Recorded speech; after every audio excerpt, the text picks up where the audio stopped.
Mga par! Napag-usapan nga natin last video ang Battle of the Beast Arc Part 2, ang mga laban ng mga idol natin na sila Sendo at Mashiba. Ngayon naman, pagkikwentuhan natin ang finale ng Battle of the Beast Arc, ang most awaited fight ng dalawang heavyweight world champion na sila Richard Bison versus Mamoru Takamura. Sa pagbalik ng Naniwa Tiger sa waiting room, sa tingin ni Itagaki na si Mashiba at Sendo ay pares na nagkaroon ng malulupit na knockouts, pero pares din itong nahirapan. Sabi naman ni Kimura na obvious na sa waiting room pa lang nagbakbaka na itong dalawang gunggong na to. Pero napipil pa rin niya na kahit hindi nangyari yun, mahihirapan pa rin sila sa mga laban nila. Binanggit ni Itagaki na kakaibang level na nga ang mga laban pagdating sa mga world rank fights.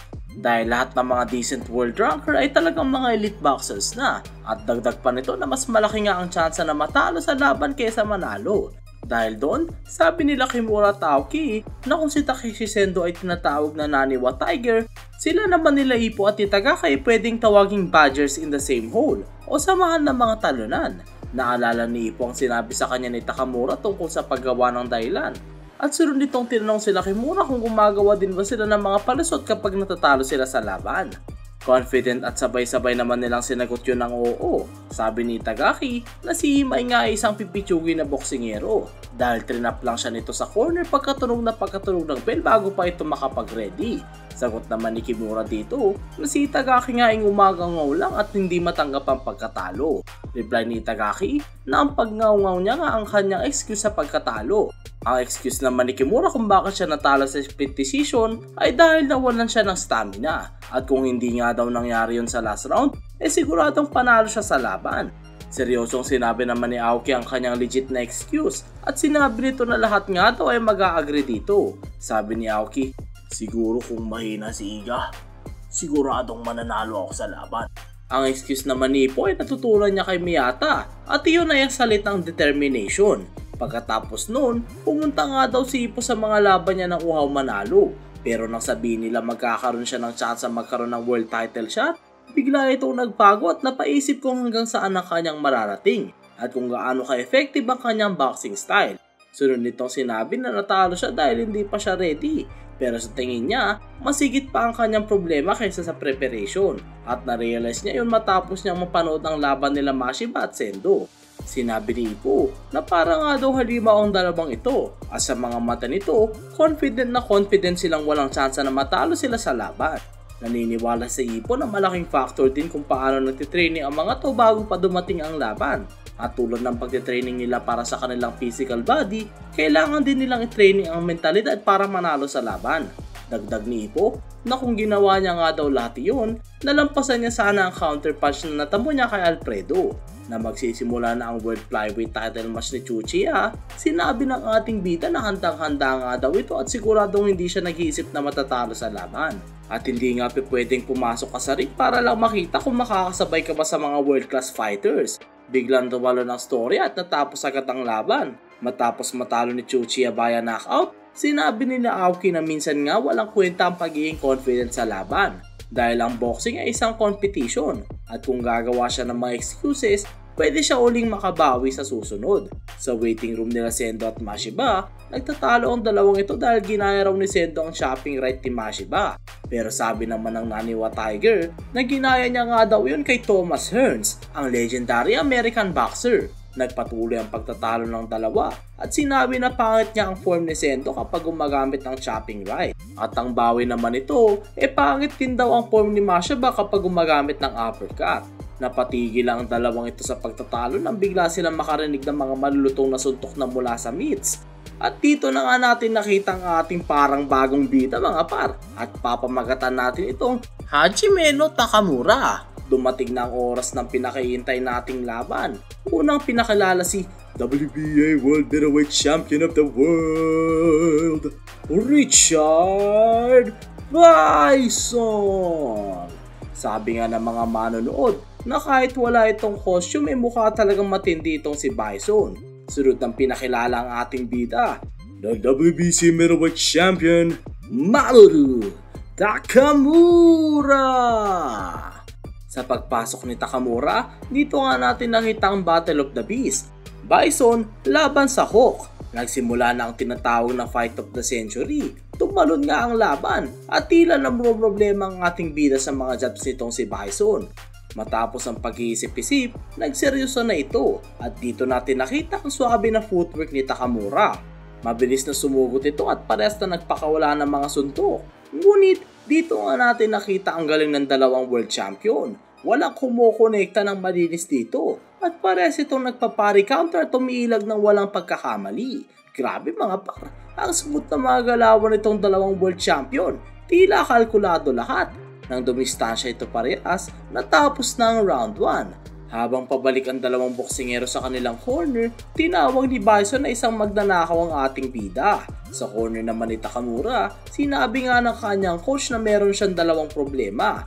Una, ang mga flicker jabs nitong si Bison at ang pangalawa, ito ay magaling umilag.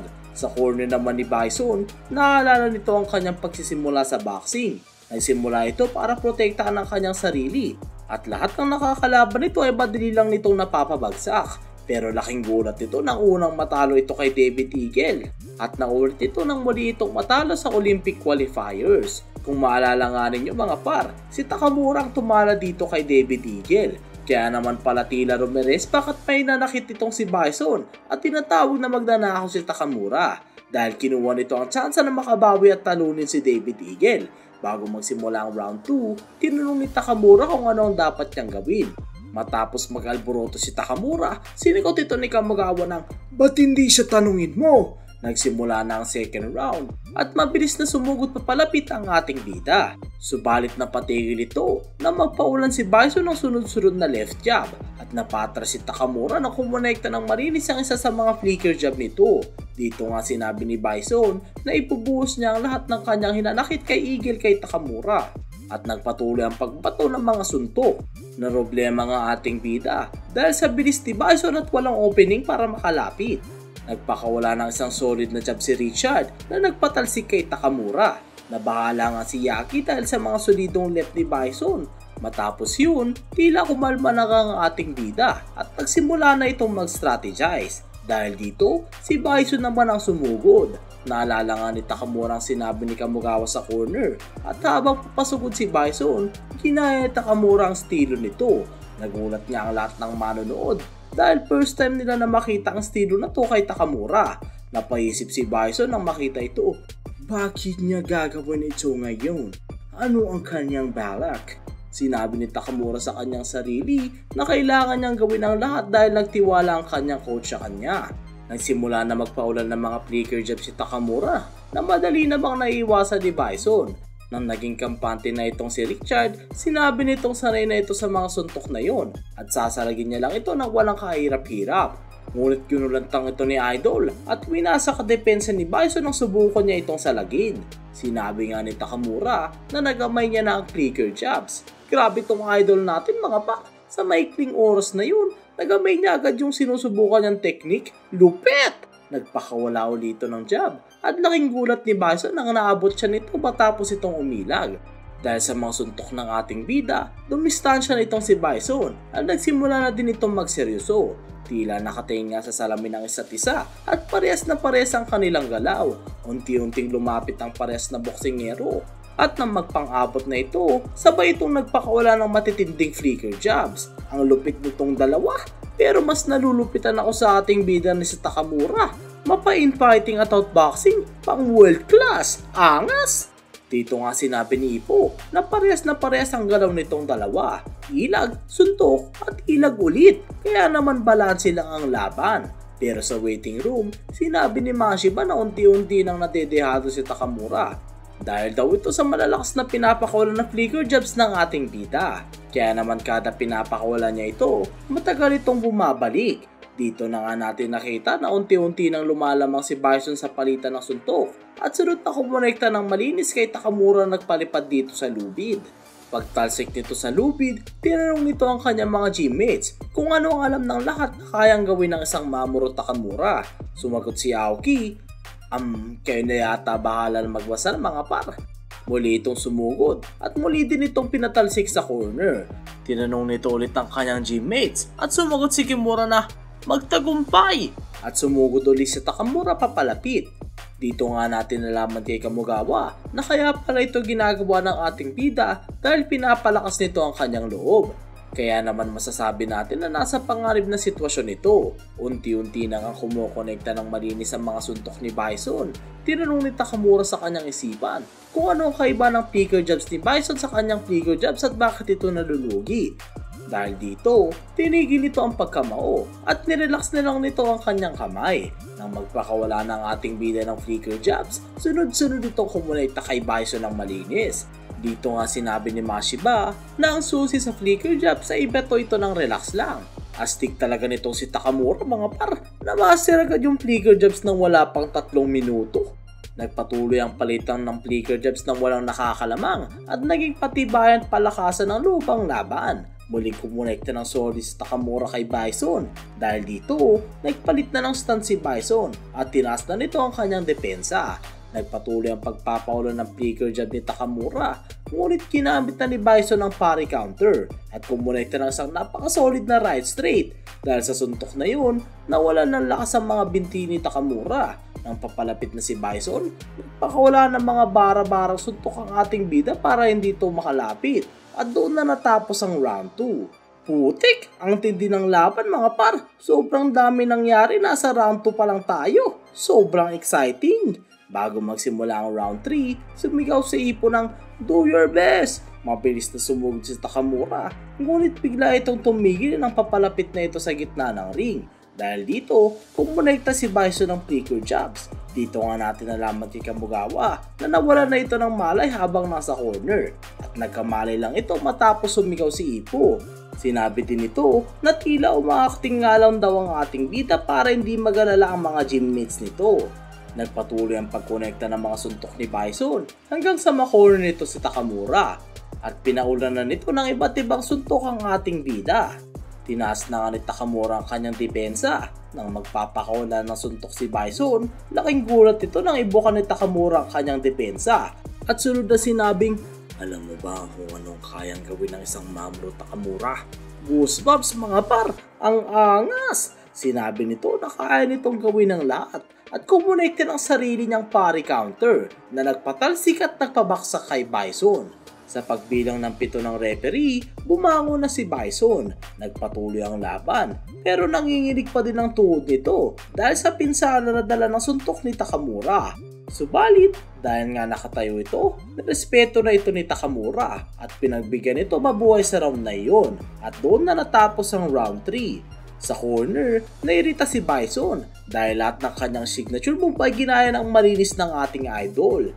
Nagsimula na ang round 4, ngunit natakot na si Bison gamitin ang kanyang flicker jabs dahil pinakita na ng Takamura kung anong pwede niyang gawin pag ginamit niya uli yun. Dito nga napagtanto nila Ipo na ito ang balak ng ating bida mula simula, ang i-shutdown ng mga signature move ni Bison. Hinamon nga ito ni Takamura sa gitna ng ring at tigilan na ang pagdistansya. Dahil dito, lumapit na si Bison at nagtagpo na ang dalawa sa gitna ng ring. Subalit kahit nga sobrang lapit na nito sa isa't isa, walang kumukonekta ng malinis. Parehas lang nitong nasasalag at nailagan ng mga binawatong suntok. At nagpatuloy ang makapigil hiningang palitan ng punches. Napatahimik ang mga manonood dahil isang pagkakamali lang, siguradong may babagsak dito. Tuloy-tuloy lang ang palitan ng dalawang world champion. Sobrang galing nitong dalawang mga par, kaya din isang chance lang talagang kailangan para tapusin ang laban eh. Nabalib nga si Bison sa inhuman reflexes ng ating bida. Subalit tila nakabisado na ito ang galaw ni Takamura at predict nito ang sunod na gagawin. Nang tumama ang prediction ni Bison, nagpakawala ito ng suntok. Pero bumawi si Takamura at sabay itong kumonekta ng solid. Nanatiling taas low si Takamura at sinabing, "100 ang score mo sa akin, pero 1 million ang score ko, kaya wag ka nang umasa." Ngunit hindi ito nakapag-follow up dahil napuruan din pala ito sa suntok na natamo nito at sinabi nito na babalik siya ulit at makalipas ng 1 minuto tatapusin niya na ang laban. Doon na natapos ang round 4. Mainit mga par, ang init ng laban. Sa corner ng ating bida, sinabi nito na kailangan niya ng masahe sa kanang paa dahil unti-unti nang naubusan ang lakas ito. Nabilib nga si Kamugawa dito dahil taas no pa rin ito at hindi nagre-reklamo. Sa corner naman ni Bison, nalaman na nito kung gaano kaalimaw si Takamura at nagsimula na itong respetuhin ang ating bida. Pero nang maalala nito ang goal ni Takamura na mag-champion sa 6 na weight classes, napagtanto nito na para maabot yon, kailangan nitong tumalo ng iba pang Amerikanong boksingero. Kaya naman sinabi nito, kailangan ko siyang pigilan. Bago magsimula ang laban, nagsimula sumigaw ang mga tao ng Takamura! Takamura! Takamura! Nagsimula na ang round 5 at mabilis na sumugod si Bison. At nagpakawala ng mga suntok na madaling inilagan ng ating bida. Dito nga sinabi ni Kamogawa na umahanap na ng tiyempo si Takamura para tapusin ang laban gamit ang isang suntok. At sunod natin nalaman na nire-reserve nito ang kanyang natitirang lakas sa kanyang kanang binti. Matapos ang pagpapaulan ng suntok ni Bison, parehas itong kumonekta ng right straight counter. Ngunit nasalag ito ni Bison kaya naman hindi ito tuluyang bumagsak. Dito nga sinabi ni Kamogawa na ang kombinasyon na pinakawalan ni Takamura ay nanggaling sa natural talent nito. Sumugod na si Idol at balak na nitong tapusin ang laban. Habang namang problema itong si Bison, naalala nito na ang suntok na hindi pa nito nagagamit sa match na yon. At nagpakawala ito ng big left swing na kumonekta ng solid sa mukha ng ating bida. Sa lakas nga na suntok na yon, lumipad ang mouthpiece ni Takamura. Subalit manatiling matatag ito at hindi ito pumayag ma-knockdown. Pero kita dito na sobrang napuruan nito sa natamo nitong suntok. Dahil dito, mabilis na sumugod si Bison. Ngunit umilag si Takamura at nagsimula ang palitan ng suntok sa gitna ng ring. Nagulan nga ang coach ni Bison dahil ang simpleng suntok ay hindi nailagan ni Takamura. Pero ang mga komplikadong suntok ngayon ay sunod-sunod nitong iniilagan. Matapos yun, uli na naman kumonekta ng big left swing si Bison. Dahil dito, naging kumpiyansa si Bison na gamutin muli ang flicker jabs. Subalit, madali itong kinantor ni Takamura at kumonekta ng solid sa mukha ni Bison. Nang magpapakawala muli si Bison ng big left swing, tumunog na ang bell at doon na natapos ang round 5. Sa corner ng ating bida, nalaman natin kay Kamogawa na ang naging posibleng sanhi nito ay dahil sa sakit na nararamdaman sa kanang binti na na-injured ng pinilit itong makatayo matapos tumama ang unang big left swing. At dahil doon, mabilisan itong nawawalan ng malay. Sa corner naman ni Bison, napansin na nila ang mga binti ni Takamura ay wala ng lakas. Bago magsimula ang laban, nakita nga natin na tuluyan lang nawala ng lakas ang kanang binti ni Takamura at naglakad ito ng paika-aika. Tumunog na ang bell at mabilis na sumugod si Bison. Agara naman kumonekta ng left straight si Takamura. Pero bumawi ka ditong si Bison ng isang matinding big lefts. Sunod-sunod na kumonekta ng mga suntok si Takamura. Ngunit hindi ito nagpapatinag si Bison at dire-diretso pa ding tinuturo si Takamura hanggang sa corner ng tuluyan ng ating bida at sunod itong nagpaulan ng iba't ibang suntok. Kumonekta ng isang solid na body blow si Bison. At nang magpato ito ng follow-up punch, sabay itong kumonekta ng right straight. Ang tibay din itong si Takamura mga par, hindi nagpapatinag. Pero mas napuruan si Takamura sa palitan ng suntok na yon. Nang magpakawala ng big left si Bison, nasalag ito ni Takamura. Dito na nalaman ni Kamogawa ang sikreto kung bakit kumukonekta itong suntok nito. Dahil masyadong focus ang ating bida sa kanan ni Bison. Kaya't hindi nito nakikita ang paparating na left hook. Nang sasabihin na ni Kamogawa ang sikreto sa suntok na yon, nakita natin na nagdurugo na ang tenga ni Takamura. Kaya naman kahit anong sigaw ni Kamogawa, hindi siya marinig nito. At sunod na nagpaulan ng iba't ibang suntok si Bison. Tila wala nga magawa si Takamura at sunod-sunod na tumatanggap ng mga solid na suntok. Dahil sa pinapakitang tibay ng ating idol, sabay-sabay na nagtsira ang buong kampo nito. Nang lumingon nito, nakita nito ang kanyang coach na sobrang nag-aalala. Dahil doon, muling nabuhayin si Takamura at nagpakawala ng mga solid na suntok. Subalit, nanatiling dihado ang ating bida at kumonekta ng uppercut si Bison at nagpatuloy ang pagpapakawalan nito ng suntok. Dahil dito, hinagis na ni Kamogawa ang towel. Ngunit, mabilis na tumalon si Aoki at kinuha nito ang towel dahil nananatiling mataas ang fighting spirit ni Takamura. Sunod na kumonekta ng suntok si Takamura kay Bison. Pero mabilis na bumawi ng solid na suntok ito. Patuloy na sumisigaw si Ippo at chinichiri itong si Takamura. Dahil dito, nairita ang ating idol at nagpakawala ng isang solid na suntok na kumonekta sa paparating na big left ni Bison. Dito nga natin nalaman na ang lakas ng suntok na yun ay gamit ang hinlalaki sa kaliwang paa ni Takamura. Nakaparehas ng teknik na ginagamit ni Ippo at nang sabay na nagbato ng suntok ang dalawang boksingero na unang kumonekta ng solid ang ating bida. Nang akala ni Takamura na bumagsak na ito, naglakad na agad siya sa kabilang corner. Ngunit nang mapansin niya na hindi ito bumagsak, mabilis itong tumalikod at ginamit ang kanyang hinlalaki sa paa at nagpakawala ng solid na suntok na kumonekta naman ang malinis sa mukha ni Bison. Dahil dito, mabilis na bumagsak si Bison at agaran din tinapos ng referee ang laban. At idiniklara na the new WBC and WBA middleweight champion of the world, Mamoru Takamura! Dahil doon, meron na itong tatlong world champion title, isang WBC junior middleweight belt at WBC and WBA middleweight belt. Meron na din itong 27 wins, 0 loss at lahat ng panalo na yun ay nanggaling sa knockout. Habang nagsicheer lahat ng nanonood dahil sa pagkapanalo ni Takamura, naglakad na papalabas ng ring si Bison kasama ang mga coaches nito. At isa lang daw ang masasabi nito sa sobrang lakas ng bida natin. Ang pangalang Mamoru Takamura ay nangangahulugang Almighty. Sinabihan si Takamura na magbigay ng message sa mga audience. Nakipagtalo naman ang ating bida sa kanya dahil parang feeling nito, pinamali siya ng announcer at inuutusan. Kaya naman nairita na ang mga manonood at sinigawan na ang champion. Nagalit si Takamura. Sinabihan ng mga to na hindi dapat sila maging bastos sa hari dahil sa kayabangan niya, pinagbabato na siya ng basura ng mga audience. Kaya mabilis na tumakbo ang buong Kamogawa Boxing Gym team papuntang waiting room. Habang buhat nila Aoki Kimura at Itagaki Takamura, sabi nito sa kanila na sila ay swerte dahil binubuhat nila ang Pride of Japan.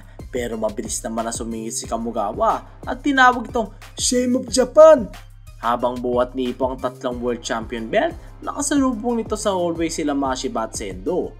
Sabi nga ng Naniwa Tiger na gusto nitong masubukan suotin ang world champion belt. Kaya naman sabi ni Mashiba kay Ippo na ipatry nito kay Sendo dahil malabong makakuha ito ng sarili niyang world champion belt. Habang naisip ng tatlong to na tig-isa silang susuotin ng belt na yon, nakita nila si Takamura na tumatakbo dahil ayaw nitong marinig ang sermon ni Kamogawa sa kanya. Dahil sa nakita nila Mashiba at Sendo, nagbago ang isip nila at napagdesisyon na nakukuha na lang sila ng sariling world champion belt. Narealize nga ni Ippo na pati ang dalawang ito ay nagulanta kung gaano kalakas si Takamura at naisip nitong lagpas-tagpas na si Takamura sa kanyang linya na ginawa kung saan mga halimaw lang makakasurvive. Sunod nitong naisip kung hanggang saan ang maabot ng ating bida na si Takamura. Grabe mga par, ang astig, kumambak pa si Takamura no? Kaya din talagang dami nagsasabi na Hajime no Takamura na daw tapat ang title nito no? Ang lupit sobra ni Takamura, idol! Grabe, ang daming teknik na first time niyang ginamit dun sa laban na yun no? Una yung flicker jabs, tas sa uli, yung kay Ippo, ang angas! Nakaka-excite yung magiging journey nito kung paano niya sasakupin yung middleweight hanggang heavyweight no? O paano? Abang-abang na lang mga para sa next video. Kaya huwag kalimutan mag-like, subscribe at pindutin mo rin ang bell button para lagi kang updated. Ako nga pala uli si Yawa Senpai. Hanggang sa muli mga pa!